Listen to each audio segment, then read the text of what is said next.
What's up guys, another day, another blessing na naman. Today is the day, the biggest Zumba event of the year. Actually every year to, pinakamalaking event dito sa Baguio.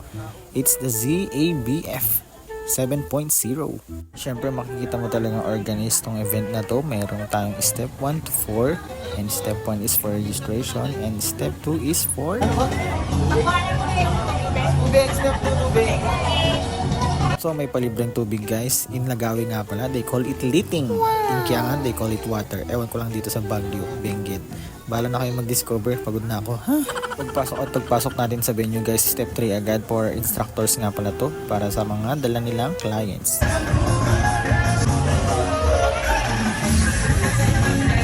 Sobrang dami ng tao sa venue guys. Tignan nyo naman kung sino po yung nakita ko. Si Ate Zinlu. Happy birthday! Congrats na agad. Zwet and Be Fit ng Baguio City. Wow! Shoutout sa inyong mga mamis na akala ako si Daniel Padilla. Huy! Hindi ako si Daniel Padilla. Ako si Daniel Kya. Bayi Maria. Chawat! Nandito nga pala ako sa gitna ng venue guys. Tignan nyo naman sobrang luwang. Pero mapupuno yan mamaya. Nakakatuwa nga kasi sobrang dami ng Zumba lovers dito sa Pilipinas. At isa ako sa instructor. Huy, buti na lang. Libre ako lagi sa event. Kaya kung ako sa inyo guys, pag Zumba lovers kayo, mag-zin na rin kayo para libre kayo lagi sa ticket. Marami pang magpapapicture sa inyo. Feeling artista, di ba? Chawat! Grabe, at may pa-show doon pa nga. Hindi na nila maantay. Sayaw na talaga sila mami. Last step na nga pala to guys. Para sa aming mga instructors to, dito kami mag-i-stay para daw hindi ako pakalat-kalat. Chawat! May second floor nga pala to guys. Doon kami mag-i-stay. Lalo kaming mga cameraman, mga videographer ba? Feeling vlogger. Chawat! Yeah! So, dito tayo sa taas. Shoutout kila ate na nagtitiktok. Alam ko yung mga tinitiktok nyo. Tiktokers din kaya ako. Petse. Baka daw lahat ko ayun bonus. Hoy! Ikaw nang kasandal dyan. Ayaw ba? Kasi nga, okay, concept na ito, pero ikot lahat. Hello po. Uy, grabe, ayan sila. Boss! Musika! Bossing!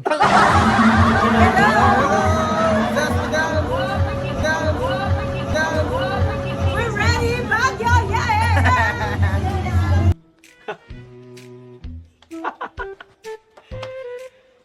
Magandang balita. May nangyayari na. Tignan nyo naman guys, sa sobrang kupal natin sa mga event. Pansin na tayo ni Zes Madel. Tandang-tanda nyo yung mga kupal at bida-bida sa event. Chon! After ng prayer guys, nagsalita muna si Ate Lou at syempre hindi mawawala si Ace. Hindi kumpleto ang LNA kung walang Lou and Ace. God bless you guys, keep on dancing. See you again next year and let the party begin.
At ayun lang guys, maraming salamat sa mga nakasama ko dito sa Baguio City. Ingat tayo palagi. God bless us all. Hanggang sa muli. Paalam.